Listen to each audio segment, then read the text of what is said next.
Revenge with Karen. I knew the tide had turned the moment my Slack channel disappeared. Not archived, not renamed. Vanished like it had never existed.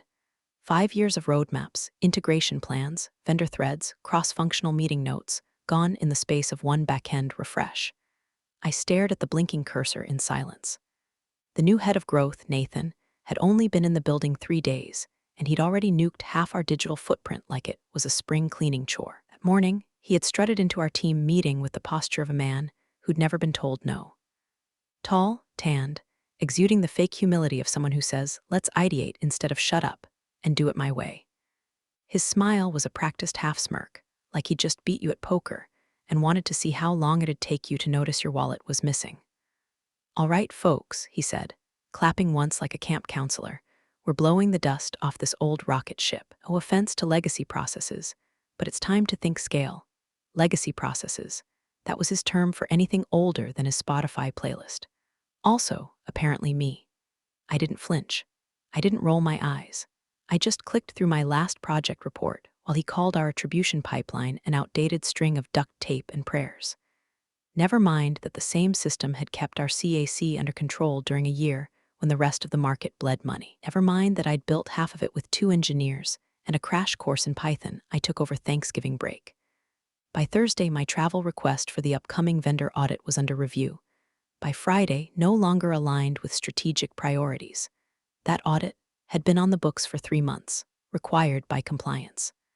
I brought it up with my manager, who, bless her, tried to fight for it, and she returned with a clipped, "It's been reclassified."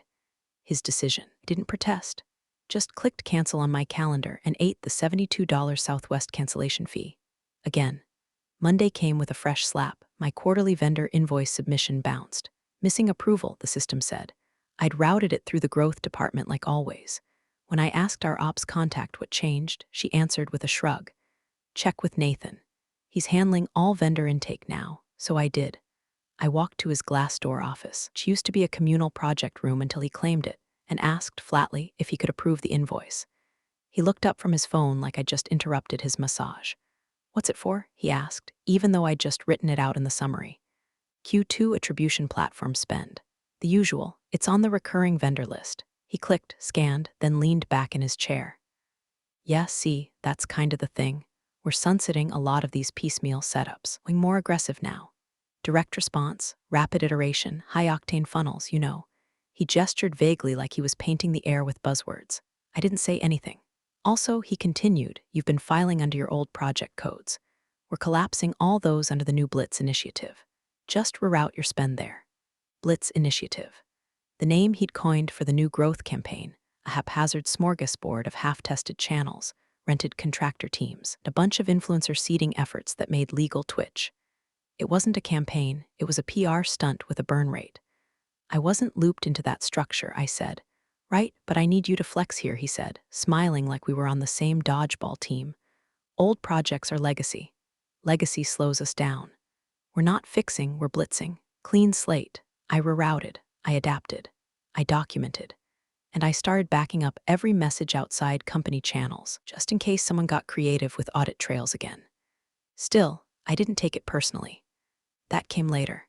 For now, I just watched the quiet erasure unfold. One approval denied, one Slack channel gone, one meeting invite revoked. By the end of the month, the entire attribution team had been folded into a performance pod, reporting to some contractor in London I'd never met. And my role had been rebranded Insights Advisor. It seemed like a demotion wrapped in a compliment. I wasn't even mad, not really. But I'd worked too hard for too long to be shoved into a corner because a man in designer sneakers wanted a hero arc. I made a new folder on my desktop, named it Procedural, and I started dragging files in, quietly, calmly, one by one. I found out my project was dead when the API vendor emailed me to ask why our sandbox environment had been deactivated. That was how the news broke. No meeting, no memo, just a login failure and a confused engineer wondering if our partnership was still active. We'd been working on that integration for 6 months. It wasn't sexy, but it worked. It linked campaign data across 6 platforms: paid, organic, affiliate, referral, email, and on-site behavior, finally stitching together the broken story of user journeys. It wasn't glamorous. It was the kind of back-end plumbing that kept marketing from flailing in the dark. Executives didn't notice it when it worked, only when it broke.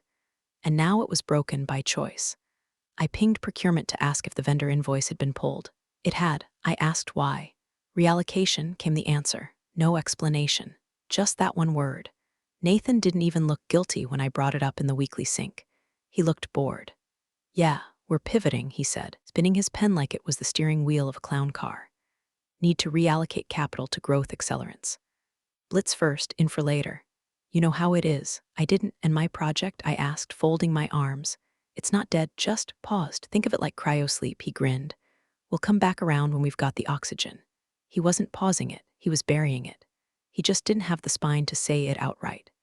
Instead, all our funds, our long-term budget, our infrastructure spend, were getting funneled into what he dubbed the growth blitz. It was a Frankenstein of paid traffic experiments, funnel hacks, activation levers, and influencer deals that reeked of desperation. The whole thing was run through a third-party consulting firm Nathan had previously worked with. Of course. They showed up on a Zoom call the following Tuesday, 4 people with clip-on ring lights, using words like velocity loops and funnel envy. We were paying them a lot. That was the day he made the reroute official. Hey, he said, popping into my DMs like we were college roommates, gonna need you to tag all spend under INT Blitz .417 from now on. Keeps finance happy and removes the need for case-by-case reviews. I paused before responding. That code wasn't even listed in our finance tracker. It was something he'd cooked up with accounting to streamline the blitz. Catch-all dumping ground, tucked under a strategic experimentation umbrella. No oversight, no multi-step approvals, just fast money through a fast pipe. I'll need confirmation that the expenses qualify, I replied. Just route M, he wrote. We'll bless it post hoc. Bless it post hoc. Like we were doing missionary work with someone else's credit card. So I did as instructed. I routed the next vendor invoice through INT Blitz .417, and the next, then the next. But I also started copying every receipt, taking screenshots of Slack approvals, downloading vendor call recordings. If I was going to be complicit in this circus, I'd do it with receipts. Nathan kept escalating. He started pulling junior analysts off of attribution reviews and assigning them to Blitz experiments. Our dashboards, years of carefully layered insights, got replaced with top-line vibes, as one contractor put it. Work got dumber, the oversight got lazier, and I stopped speaking up in meetings. I leaned into detachment. Not apathy, detachment. There's a difference. I stopped trying to win arguments. I stopped explaining why reliable data mattered. I stopped translating his nonsense into something coherent.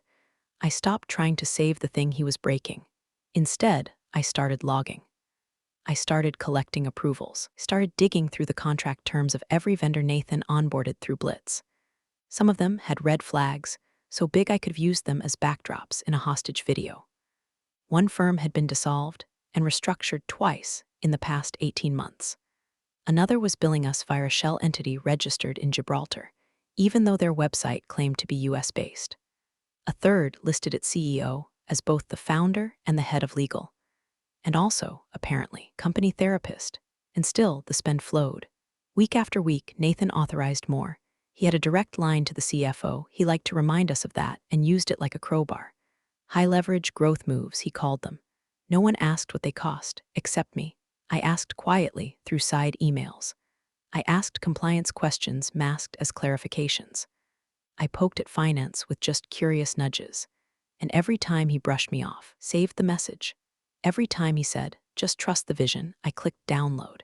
Every time he CC'd me into a new approval thread for a contractor I'd never heard of, I added it to a file named Map of Everything PDF. He thought I was silent because I was scared. I wasn't scared. I was building a record. It started with the way he said detail-oriented. In a meeting about funnel attribution, I brought up that one of our new vendors, someone from the Blitz roster, submitted an invoice for 3 times the contracted rate. No line item explanation. No backup documentation. Just a PDF with the words Growth Optimization Package and a number so high I reflexively said Jesus out loud when I opened it. Nathan laughed like I'd told a joke. Let's not get bogged down in procurement theater, he said, waving a hand. We're optimizing for impact, not spreadsheets. I said calmly, this isn't theater. This is basic vendor controls. That's when he smiled and said it. She's very detail-oriented. Keeps us all honest. The room chuckled, the kind of awkward little laughter people use when they're not sure if it's okay to disagree with the guy holding the checkbook. He moved on without addressing the invoice. And I sat there, hands folded, every molecule in my body vibrating with the urge to scream. But I didn't scream. I took notes. Next time he called me detail-oriented, it was because I flagged that a contractor he'd brought in to do landing page heat mapping was billing us through an LLC that didn't match the name on their onboarding paperwork. Probably just a DBA, he said. Not worth fussing over. I checked. It wasn't. The LLC hadn't filed taxes in 2 years and had a suspended business license in California. I flagged it in email, politely, included a link to the Secretary of State website. I asked very clearly if legal had reviewed the vendor. His response, appreciate the thoroughness, but let's not let perfect be the enemy of shipped. Shipped. The contractor was literally invoicing us for screen recordings of users watching TikTok ads. Nothing was being shipped. That night, I stayed late. Not because of deadlines, because I couldn't not know. I went through every contractor invoice filed under INT Blitz .417 in the past 60 days. 37 total. 11 had missing tax IDs. 6 were routed through foreign entities. 3 used Gmail addresses as their business contact. 2 listed growth hacking as their service description.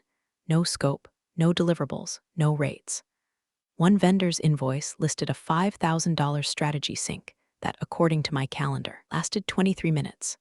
I poured all of it into a spreadsheet, labeled every inconsistency, cross-referenced dates, amounts, approvals, and when I was done, I just sat there, staring at it. No one was going to believe this wasn't intentional. This wasn't fast-moving growth. This was a controlled burn. And the worst part, everyone let it happen. Finance had been gutted. Compliance was backlogged. Legal was overextended dealing with a privacy audit from last quarter. Nathan, he knew. He counted on it. That's why he kept calling it theater. If you reduce the process to performance, then all objections are just bad reviews, so I stopped objecting. I started annotating. I took my copy of the Internal Compliance Handbook, the one we all pretend to read during onboarding, and printed the entire thing out at the office. 3-hole punched, binder tabs, highlighter, the whole 9 yards. Brought it with me to meetings like a religious text. Every time Nathan brushed off a question, I would flip a tab, underline something, and calmly sip my coffee while he smirked. He thought I was trying to intimidate him. I wasn't. I was preparing exhibit documentation. By this point, I'd started timing how long it took him to shoot down my concerns. My record was 19 seconds. At one point, I raised the issue of double-billed hours between 2 separate vendors who, it turned out, were the same person operating under different names. He didn't even blink.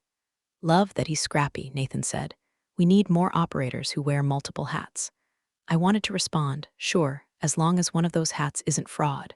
But I didn't.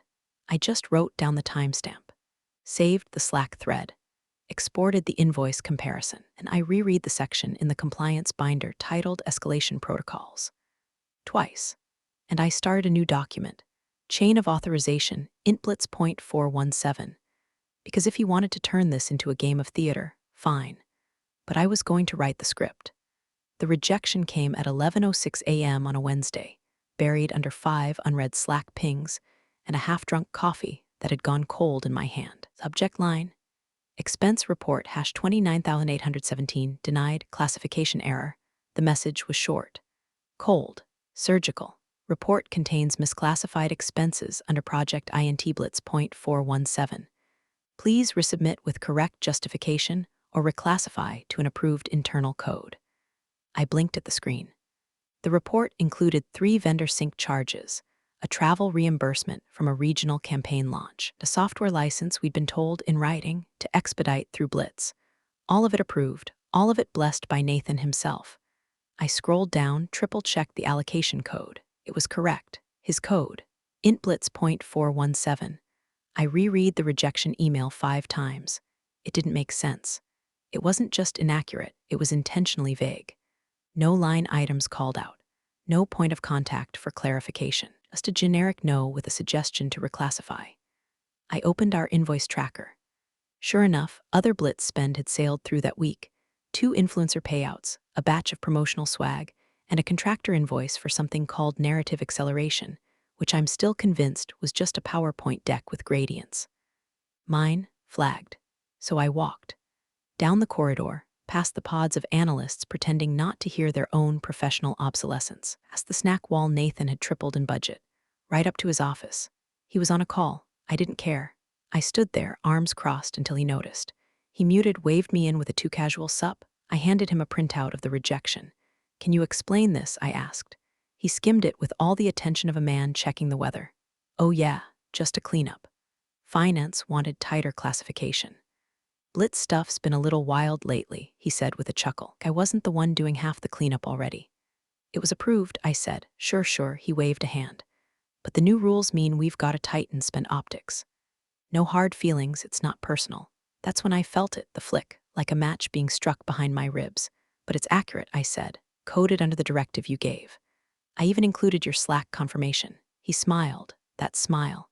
"The one men like him wear when they think you've overplayed your look," he said, leaning back. "You've got great instincts. But this is a high-level recalibration. If you make noise about every shift in protocol, it's just going to slow everything down."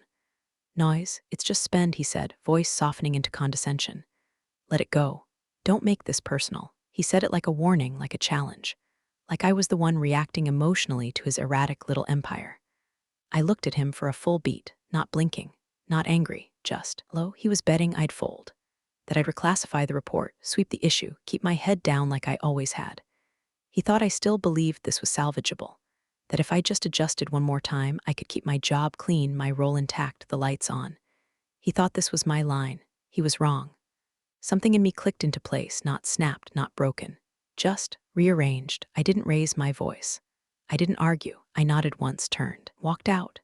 I didn't go back to my desk. I went straight to the coffee machine, poured the last of the stale brew into a paper cup, and sat by the east-facing window, where the Wi-Fi signal drops just enough to give you plausible deniability about Miss Slacks. Then I opened my personal notes app and created a new folder. Escalation Protocol Phase 1 inside. I pasted the rejection email, the Slack thread approving the expense, original invoice submission timestamp, and a copy of our internal expense policy PDF. Then I started drafting my resubmission. Not a defense, a case file, clinical, procedural, with attached policy excerpts and a footnote referencing Section 4.2 of our internal controls documentation. And when I finished, I added one more thing. I CC'd compliance. I didn't do it out of vengeance. I did it because he asked me not to, because he thought not making it personal meant letting him torch everything we built while he parachuted up the org chart with a smile and plausible deniability. He was wrong. It was never personal. But starting now, it was going to be procedural. I refiled the expense report at 6:02 p.m., a deliberate hour, after finance had logged off, after Slack had quieted, after Nathan had posted his daily LinkedIn humblebrag and retreated to whatever rooftop bar served tequila with a view of other people's effort. The resubmission wasn't just a report. It was a scalpel. Subject: Expense report #29817 resubmission with clarification. Attached: Invoice summary, annotated. Slack thread with authorization timestamped March 8. Mail correspondence with ops confirming INT Blitz .417 routing. Internal expense classification guide section 4.2 highlighted. Procurement compliance framework appendix B, project code usage. PDF copy of Nathan's directive screen capped. I CC'd compliance, internal controls, and just for flavor, audit liaison group. Not because I expected them to act right away, but because paper doesn't whisper. It echoes. I opened with one line, reclassifying per rejection instruction, but noting that project code INT Blitz .417 was used under direct approval from department. Lead attached, including policy references to aid alignment moving forward. Happy to discuss if there are concerns with routing practices. No emotion, no accusation, just protocol and proof. Beneath that, embedded a line from our training handbook. If there is any doubt regarding project classification, flag upstream and document immediately. Italicized, from their own playbook. A blade forged from HR-approved phrases and the cold steel of policy language. Within 3 minutes, I got the first bounce back, auto-acknowledgement from compliance. 5 minutes later, internal controls replied asking if the contractor in question was domestic or international? I replied with one word, international. No exclamation points, no context. They'd know what that meant. By the next morning, the email thread had 6 participants and a new subject line. Follow up on INT Blitz point 417 expense routing irregularity. I didn't speak in meetings that day. I didn't look at Nathan. I just watched the CC list grow. I refreshed my inbox like I was watching dominoes tilt in slow motion. Compliance asked for additional documentation. I gave them Slack receipts, meeting notes, procurement logs, and a spreadsheet of every Blitz-coded transaction I'd tracked since January. Cross-referenced, annotated, with red flags bolded and contractor names color-coded by invoice irregularity. Internal controls asked who'd approved the project code. I replied with Nathan's email, timestamped 9:14 a.m. 2 weeks ago, just use the Blitz code for all spend, we'll sort later. I'll vouch. I highlighted the words I'll vouch. Let that hang. There was no anger left, no adrenaline, just the glacial satisfaction of protocol doing what it was built to do, escalate. Nathan hadn't just denied a report. He'd authorized a funnel of spending with 0 documentation safeguards, linked to third-party vendors who, according to a separate flag from finance, had billing overlaps with entities under foreign review from our series investors. He hadn't built a Blitz. He'd built a liability scaffolded by swagger. And now it was being read, word by word, line by line, by the people he assumed were too buried in annual reports to care. He told me not to make it personal, so I didn't yell. I didn't fight. I didn't chase him around for answers. I just let the process do its work. The beautiful thing about process. It doesn't blink. It doesn't forget. It doesn't play favorites. It just accumulates. By end of day, compliance asked for a complete ledger of vendor engagements linked to INT Blitz point 417. I already had it ready, named Blitz Vendors Master V7 Final PDF uploaded, sent. I went home early, poured a glass of wine, watched a storm roll in, and smiled at the thought he wanted speed. He got it, but I built gravity. The reply from compliance came in at 9:47 a.m. the next morning. No pleasantries, no buffering, just a 6-bullet list, each item a dagger disguised as a question. Please clarify the following entries under INT Blitz point 417. Vendor Cold Spark Solutions $14,200 invoice for multi-platform rollout. Vendor Insight Upflow LLC matching invoice, amounts across March and April, no service logs. Vendor Kinetic Drive missing W9, routing through offshore entity. Narrative Acceleration, invoice no SOW or contract attached. Paid influencer agreement routed through personal PayPal. Duplicate charges flagged across 2 Blitz contractors. See attached. I read the list twice. Then once more for pleasure. Didn't ask me if I approved the charges. They already knew I hadn't. They asked for clarification, which in our ecosystem meant proof. I pulled up my folder, already prepped. Labeled /intblitz point 417 incoming /outgoing subfolder, flagged vendors subfolder, Slack receipts subfolder. He said just send it. I attached screenshots. Nathan greenlighting vendor routing. Nathan waving off my questions about duplicate billing. Nathan replying lol yeah, looks weird, but it's fine when I sent him a redlined contractor doc with no payment terms. Each file named with timestamps, cross-referenced with invoice upload dates. Then I attached one more, a PDF of our internal procurement checklist, highlighting the part he'd skipped.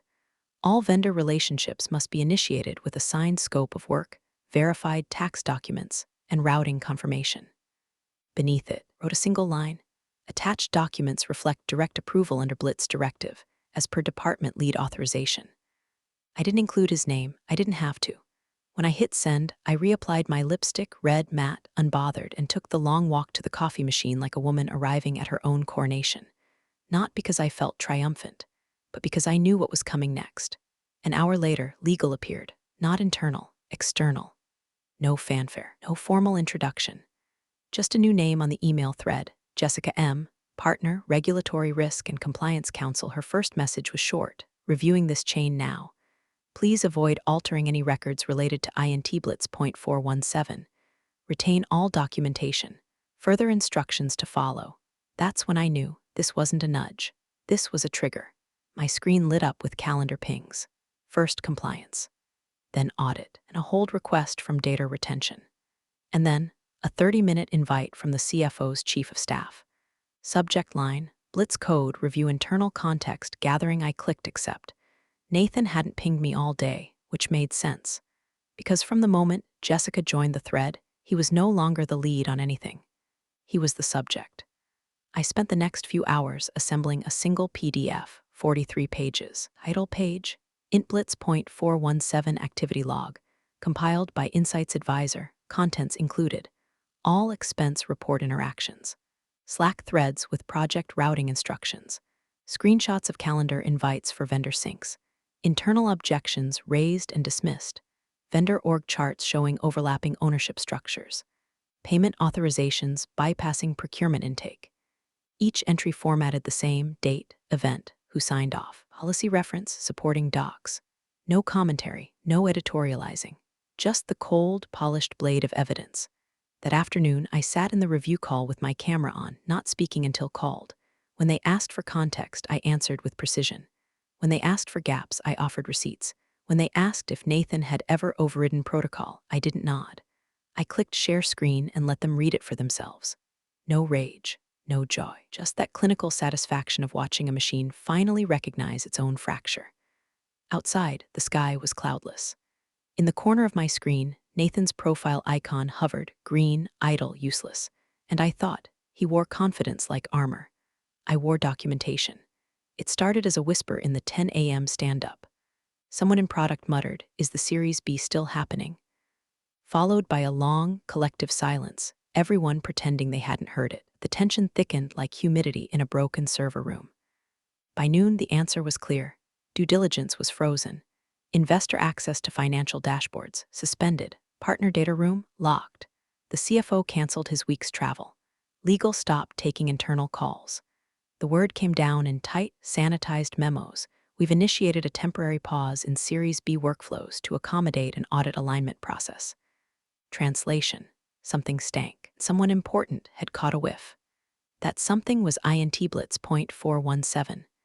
That someone was an associate partner at our lead investor firm who had flagged a familiar name in our vendor stack. Cold Spark Solutions, one of the third-party contractors Nathan brought in under the growth blitz. Turns out, Cold Spark wasn't just shady, they were radioactive. Their founder had previously been tied to a 2019 SEC audit that revealed fraudulent invoicing under a different entity name, masked by subcontractor agreements in Belize. Our investors had already flagged them during our series, A Diligence Process, and blacklisted them in an advisory memo. And somehow, under Nathan's pet initiative, that same entity had been quietly re-engaged, under a new alias, billing us through Gibraltar. CFO went silent for 4 hours. Then came the calendar carnage. Nathan booked in back-to-back-to-back executive alignment meetings. He didn't leave the 14th floor all day. His Slack status never turned green.